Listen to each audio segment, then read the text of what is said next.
నమస్తే, welcome to 6 TV. నా పేరు శాలిని. బులెటిన్ వివరాలకు వెళ్తే ఏపీలో 3 రాజధానుల ఏర్పాటుపై రాష్ట్ర బీజేపీ అధ్యక్షుడు సోము వీర్రాజు కీలక వ్యాఖ్యలు చేశారు.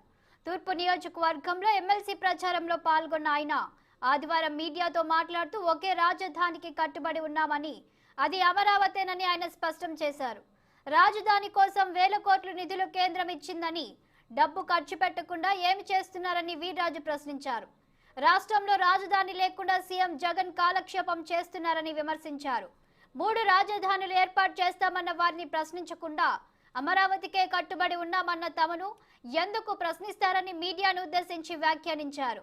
ముఖ్యమంత్రి జగన్ 6 ఏళ్లు రోడ్డు మీద నడిచారని, ఇప్పుడు ప్రతిపక్షాలను రోడ్డు ఎక్కనివ్వకుండా జీవో ఇచ్చారని సోము వీర్రాజు మండిపడ్డారు.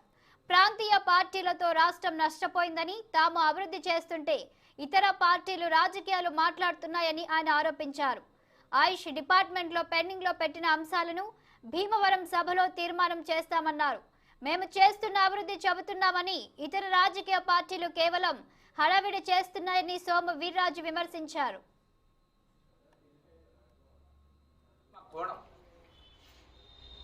మేము అభివృద్ధి చేస్తుంటే రాజకీయాలే మాట్లాడుతూ ఉంటాం. రాజకీయాలు, కుటుంబాలు ఇవే ప్రశ్నలు. ఇక మరి ఏది అక్కర్లే, మేము చేసేది అక్కర్లేదు. ఎంతసేపు రాజకీయాలు నడిపి law and order situation break చేయడం, వాళ్ళే చేస్తూ ఉంటారు. వాళ్ళే జనాలు చంపేస్తూ ఉంటారు, వాళ్ళే రాజకీయాలు చేస్తూ ఉంటారు, వాళ్ళే ప్రశ్నలు వేస్తూ ఉంటారు, వాళ్లే చర్చలు నింపుతూ ఉంటారు. దీనికి అతీతమైనటువంటి రాజకీయాలను ఆంధ్రప్రదేశ్లో భారతీయ జనతా పార్టీ నడుపుతుంది. ఈ వెళ్ళకాలం ప్రజలు నమ్మే పరిస్థితుల్ని సమూలంగా మేము బయటికి పెట్టి ఈ యొక్క అభివృద్ధి అనేటువంటి ఎజెండా, ఆంధ్రప్రదేశ్లో ఏం జరుగుతుంది అనేటువంటి ఎజెండా, దీని మీద చర్చ తెరలేపాలనేది నా అభిప్రాయం. ఆ విధమైనటువంటి వాతావరణం నిర్మాణం చేస్తాం.